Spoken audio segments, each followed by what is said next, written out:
In a bustling downtown restaurant on a busy evening, a young waitress named Emily was rushing between tables, taking orders and serving food with a bright smile despite the long shift.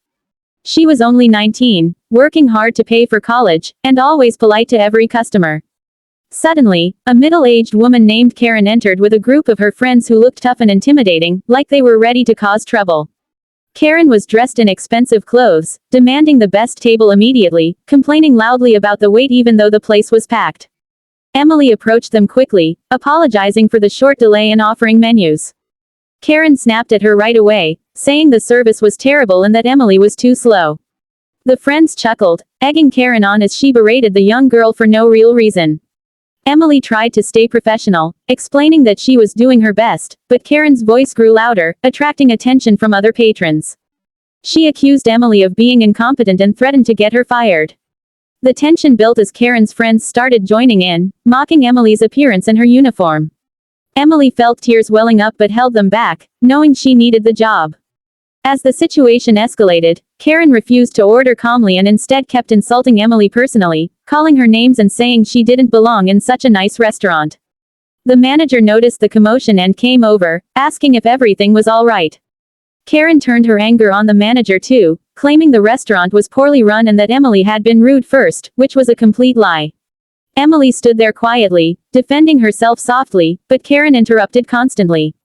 Then, in a fit of rage over a minor mistake with the drink order, Karen stood up and pointed at Emily, telling her group of bully friends to teach this young waitress a lesson.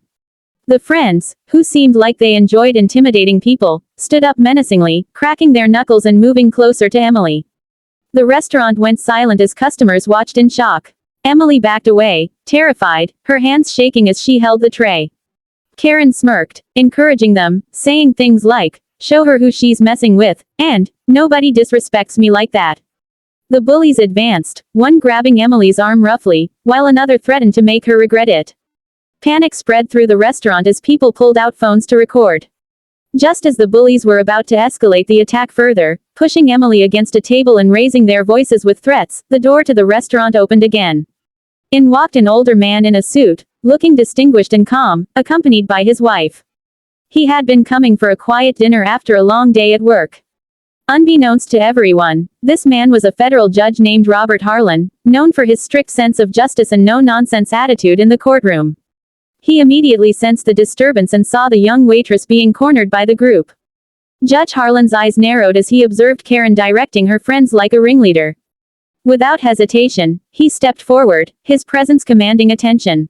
The restaurant patrons recognized him vaguely, whispering that he looked important. Karen, still fuming, didn't notice at first and continued yelling orders at her bullies to rough up Emily more.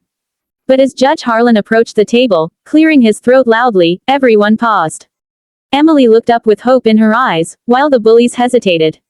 Judge Harlan introduced himself calmly but firmly, saying he couldn't stand by while witnessing an assault in progress. Karen turned around, annoyed at the interruption, and rudely asked who he thought he was to get involved. That's when someone in the crowd murmured that he was a federal judge. Karen's face changed slightly, but she tried to brush it off, claiming it was just a misunderstanding and that Emily deserved it for bad service. The judge wasn't having it. He demanded that the bullies step away from the young waitress immediately. His voice carried authority, the kind honed from years on the bench. The friends, sensing trouble, backed off a little, but Karen panicked internally while trying to act tough externally. She started backpedaling, saying it was all a joke and no one was really going to hurt anyone. But the judge had seen enough. He pulled out his phone and called the police, reporting an attempted assault right there in the restaurant. Emily thanked him tearfully, finally feeling safe. As the judge spoke to the dispatcher, describing the scene accurately and mentioning his position to ensure quick response, Karen began to truly panic. Her face turned pale as she realized the gravity of ordering her friends to attack someone in front of a federal judge. She tried to gather her things and leave quietly, telling her group to follow her out. But Judge Harlan blocked their path politely but firmly, saying no one was leaving until authorities arrived. The bullies, now nervous, distanced themselves from Karen, muttering that they didn't want trouble with the law.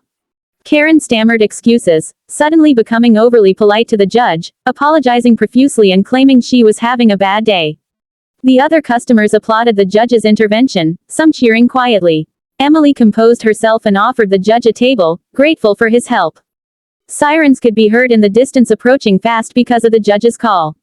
When the police arrived, they took statements from everyone, including Emily, the manager, and several witnesses who had recorded the incident. Judge Harlan provided a detailed account, emphasizing how Karen had explicitly ordered the physical attack on the young waitress. Karen's panic reached its peak. She started crying, begging the officers not to arrest her, saying she had a family and a reputation to protect. Her friends tried to downplay their roles, claiming they were just standing there. But the videos showed otherwise. The officers handcuffed Karen first, charging her with incitement to assault and disorderly conduct. She wailed dramatically as they led her out, turning heads on the street. The bullies were also detained for questioning, facing potential charges for attempted battery.